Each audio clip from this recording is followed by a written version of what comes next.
I'd like to call the August 12th, 2013 Board of Education meeting to order. We will start with an invocation. Ms. Kraft. Yes. We just want to say a welcome to all our teachers and staff as we start our new school year and we get ready for an exciting year, and we're looking forward to that. And if we could have a moment of silence now, please.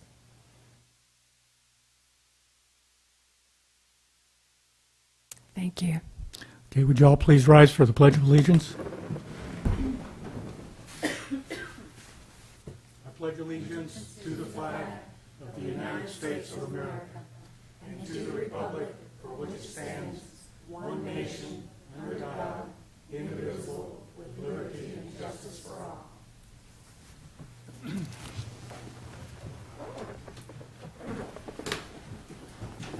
Next, do I have a motion for approval of the agenda? So moved. Seconds? I have a motion and a second. All in favor? Aye. Aye. Motion passes. Okay, work session update.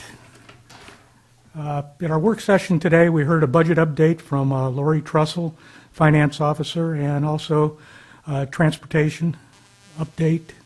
We heard about a new breakfast pilot from Angela Rodriguez, a Child Nutrition Director.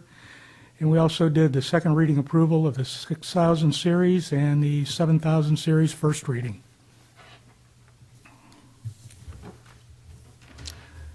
Next, we have staff recognition, Finance Department. Ms. Trussell, would you come forward?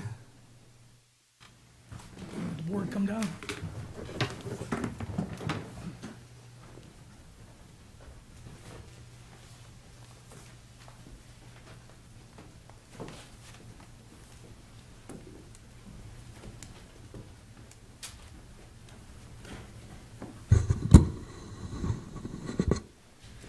Okay, in June, I received a letter from the Government Finance Officers Association, and it said, "Dear Dr. Dobney, we are pleased to notify you that your comprehensive annual financial report for fiscal year that ended June 30, 2012 qualifies for a Certificate of Achievement for Excellence in Financial Reporting. The Certificate of Achievement is the highest form of recognition in governmental accounting and financial reporting, and its attainment represents a significant accomplishment by a government and its management. And on behalf of the Board of Education, we'd like to congratulate you." Thank you very much.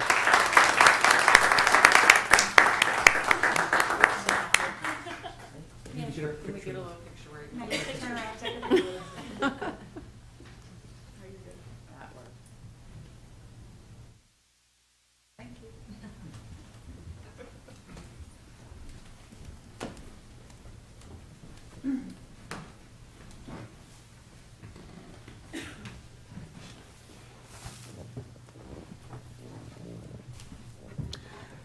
And Lori, please thank all your help that you have over in the finance office for the good job that they did in helping for us to achieve this.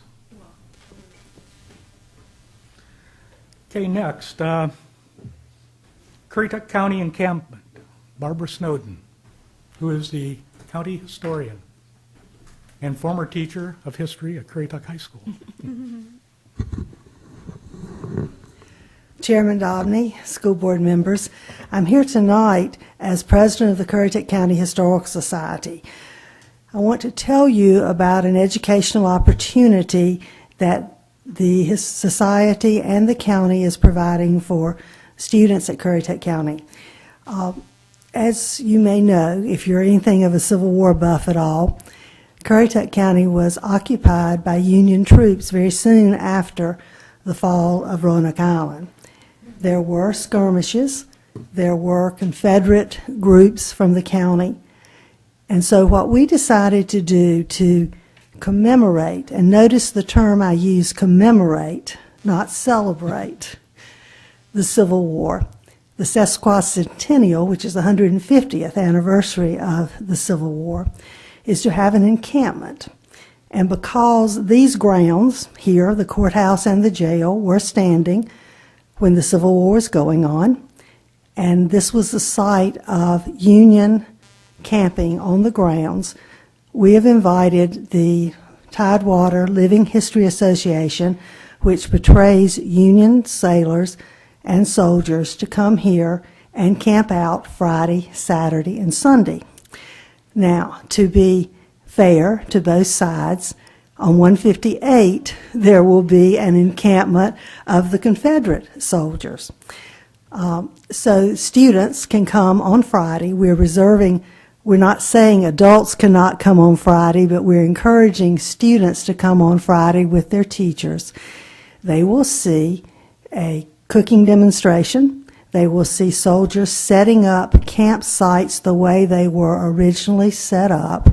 They will see reenactors in period clothes. You notice, I do not use the word costumes, but period clothes.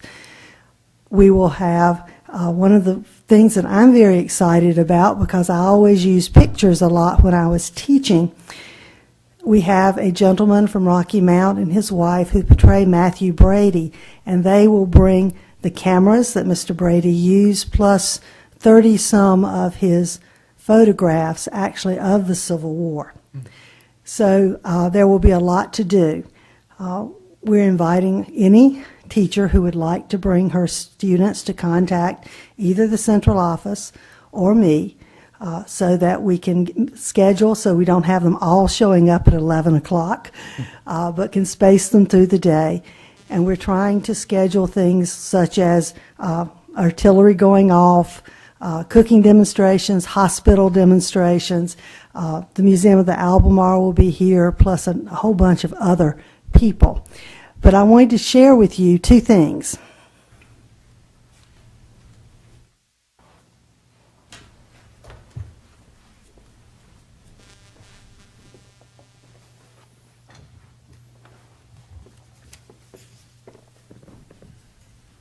I hope you can see this. This is our poster, two flags over Currituck.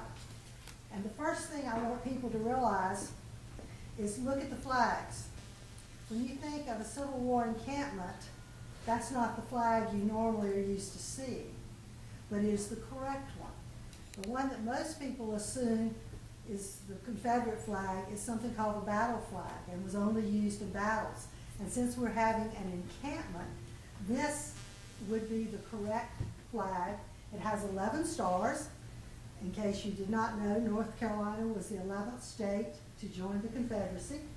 And then you will see the Union flag, which has 33 stars, which was the correct number of states at that time.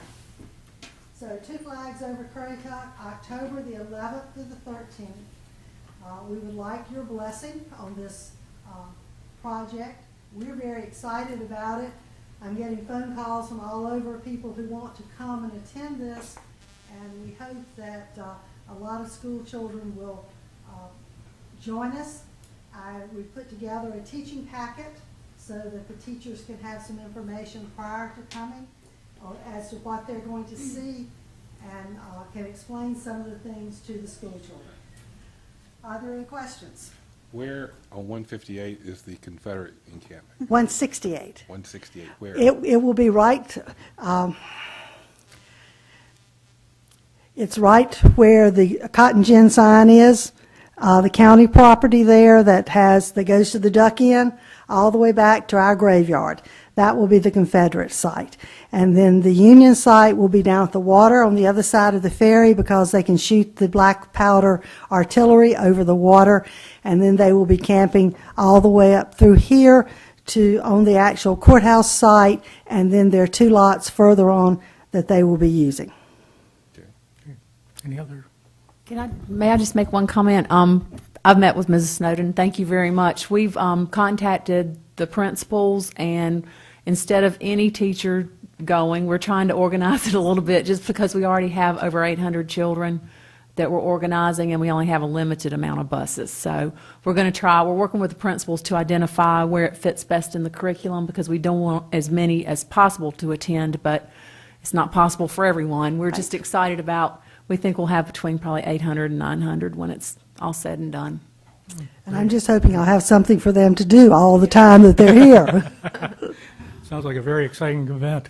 And if they can't come on Friday, then, of course, as the encampment will continue on Saturday and Sunday. So maybe if their parents would like to bring them on those days, they can come. Are you sending something home through the schools to? Every teacher should have this flyer, Okay.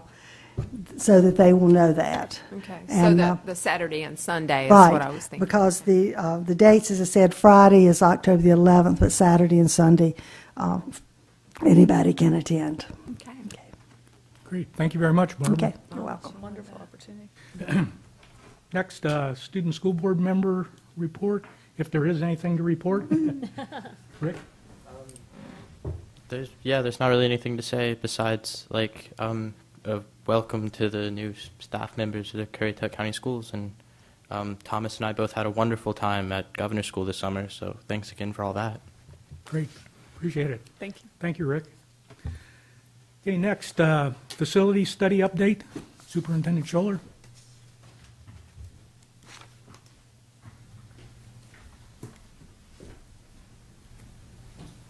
Thank you, board members. I'm going to ask Mr. Willis Simmons to join me just in case there are any questions. He was instrumental in helping put together the first facility study. There was a facility study presented in February of 2011, and that study was done by Smith Senate Architecture firm. It hasn't been updated since then, but we've been looking at it and considering the possibility of updating that whole assessment, is what it was called. At this time, we don't feel like there's really a need, imminent need to update that entire report. In speaking with the county manager, the county planner, Ben Woody, he says the census indicated that growth is flat right now. There has been some spike in permitting from the courthouse north in the county. However, not enough time has gone by to see if that's going to be a continuing trend. Right now, all of our schools are below capacity. They're being very well maintained based on part of the assessment that was done in the previous assessment study. We will be meeting with Mr. Woody again this upcoming week. We meet with him on a regular basis just to make sure that we are on track as far as capacity goes and the need for any future schools. And Mr. Woody does assure us that he would not wait to the last minute to let us know if we needed to build a new school. And he's talking 2 or 3 years down the road. So these studies are quite expensive, including the population, long-term planning. So when we do feel that there's a need, we'll certainly move forward. But we wanted to keep you posted on that. He's also offered to come and speak with the board at the work session in September to talk about trending forecasts, and Mr. Simmons and I can talk about the school capacity and deferred maintenance costs and that kind of thing if you would like for us to. Okay. Well, I know as far as facility life, sooner or later you reach a point of diminishing returns where you're putting in more money for the upkeep than it would be to build a new facility, and I'm sure you're keeping an eye on that, right, Willis? Yes, I mean, we got, the oldest school was built in like 1925, and the newest school like 2008. But as far as maintenance, we've been doing, we don't have any deferred maintenance that I know of. We've been replacing roofs and equipment, every year. In the past 6 years, I know we don't spend over $1 million in equipment and roofs. So as far as deferred maintenance, we don't have any deferred maintenance. And as far as renovation and stuff like that, I mean, that's in that report. Down the road, if the student population increase, that might be something that we might need to look at as far as our schools. Okay. But right now, I don't, like Ms. Scholler said, I don't see no sense in us doing another study, and when we just did this study, and our growth is down now. Right, okay. Any other board members? I'd just like to thank Willis and his crews. They have worked diligently all summer. If you look at our buildings, the work that they've done, the inside work, the painting that has gone on in our buildings, these people have 2 months to do 10 months worth of maintenance work in them, and I want to personally thank you. Our schools look great. Thank you. And the one thing that most teachers don't leave, Yep. they stay 12 months out of the year. So that puts a kink in everything too, because we kind of got to work around the teachers and stuff, but that's fine too. But And not only that, but the different programs that are going on in the schools during the summer. yeah, I had a chance that when make it. we left our work session, you told me run to the high school and check, and I had a chance to ride around and look at our football field, our soccer field. They look fantastic. The maintenance department has done a really good job. Yeah, thank you. Thank you, Thanks. Willis. Next item, consent agenda. Do I have a motion for approval? So moved. Second. Have a motion and a second. All in favor? Aye. Okay, next, public comment session. Did anybody sign up, Yvette? Nobody signed up, so we'll go to the next item, which is information items. There will be a convocation for the schools and teachers returning August 19th at 8:30 at Currituck County Middle School. The next work session will be September 9th at 4 o'clock at the NEP Professional Learning Center. And the next board meeting will be September 9th, 7 o'clock, right here. Also, I received a flyer from the American Legion, and they will be distributing school supplies to students on August 14th through the 16th from 4 o'clock to 7 o'clock at 174 Worthgard Road in Coinjock. And this is for local Currituck County students only, and it's only for this year, 2013 and 14. Next, board member comments. Ms. Etheridge? I would just like to welcome everyone back. We're getting ready to gear up for another great school year, and I want to also thank you for all of your hard work and dedication that you put into helping our youth here in Currituck County. And I'm sorry that the folks in Raleigh have not been kinder to us, but we're going to make do with what we have and do the best that we can, like we always do, and move forward in the right direction. And I just want to thank you. I commend you. Okay, Mr. Simmons? I believe, Friday of this week is our first day for our teachers to be back, and I know it's been a really quick summer. It's hard to come back after you've had 2 months off, but we've got a lot of new teachers coming this year and some new administrators. I think you're going to see a lot of new faces in our buildings, and I just want everybody to know we appreciate you coming back. Dawn? Yes, I'm surprised Mr. Simmons didn't mention this, but I understand that there's a scrimmage for Currituck football this Friday night, 6 o'clock. And I also want to welcome you and also wish that our people in Raleigh had a clear picture of what's going on in our classrooms, because I know that lots of people have been working all summer, like Willis said, teachers even, working those 12 months, even though they're only paid for 10. So we're going to have a good year, and we're just going to do what we need to do to make Currituck be successful like we always do. Ms. Gaddis? I just want to, again, welcome everybody to the new school year. We're looking forward to getting the ball rolling and getting the students back in the buildings and getting some education in them as quickly as possible and as efficiently as possible. And on that note, I got to attend the 2013 Model Schools Conference with 2 of our local teachers. We brought back a lot of great information, a lot of good ideas that we're rolling through the administration. I shared some with the board tonight, and the teachers are sharing some with Ms. Kinzel. It's moving on up. So we're looking forward to some good things with some good ideas that we brought back from there.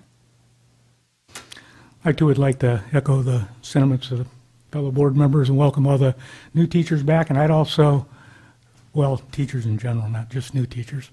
And I would like to thank the administrators, the principals, assistant principals, directors, central office administration for all their hard work and effort that they've done this summer in getting our schools ready. And I would also like to announce that next board meeting, we will be swearing in 2 new student board members to join Thomas and Rick. And so that will take place at the board meeting. And with that, do I have a motion for adjournment? So moved. Second. Okay, I have 2 motions, 2 seconds. All in favor? Aye. Meeting adjourned.